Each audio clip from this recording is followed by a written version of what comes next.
असेल माझी,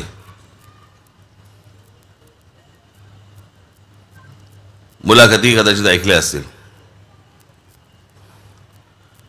काही ठराविक विषय आहेत, काही ते फक्त मला आपल्याशी जरा बोलायचे आहेत. मला आत्ताच मी गाडीबंद येताना मला, अरे तू आलीस का,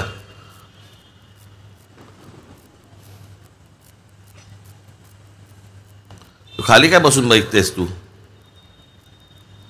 वरती आहे.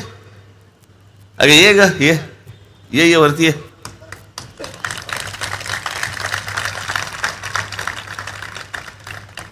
कुठून येणार. हां,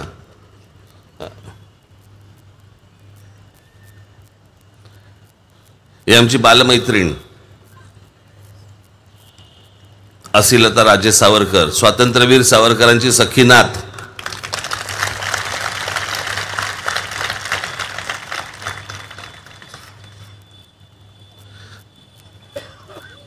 बरं, असिलता इथपर्यंत ठीक असतं आमचं.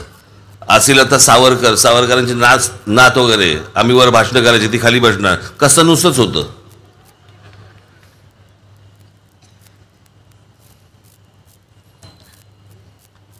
मी आत्ता इकडे बस का गाडीत नाही येताना मी जी गोष्ट सांगतोय,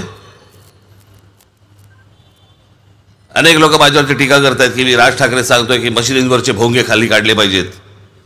काढलेच पाहिजेत, त्याच्यामध्ये काय दुमत असण्याचं काही कारणच नाहीये.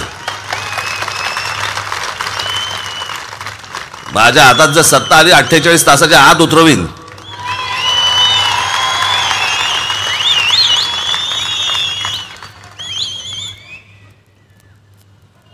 सगळं स्वतःच्या सोयीनुसार चालणं, यांचं सगळं स्वतःच्या सोयीनुसार, धर्मातल्या गोष्टी यांच्या सोयीनुसार. हिजाब का घालायचा तर कुराणमध्ये लिहिलंय. पैशावरून व्याज का नाही घ्यायचं कुराणमध्ये लिहिलंय. मग कुठच्या कुराणाच्या पानावरती लिहिलंय लाऊडस्पीकर लावा म्हणून. बरं, कुराण ज्या वेळेला लिहिलं गेलं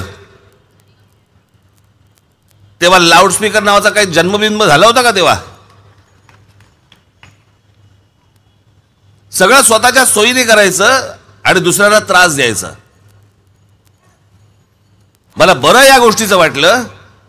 माझ्याकडे आत्ताच बातमी आली, 92 साली जेव्हा दंगली झाल्या होत्या त्याला एक बाबू खान नावाचा माणूस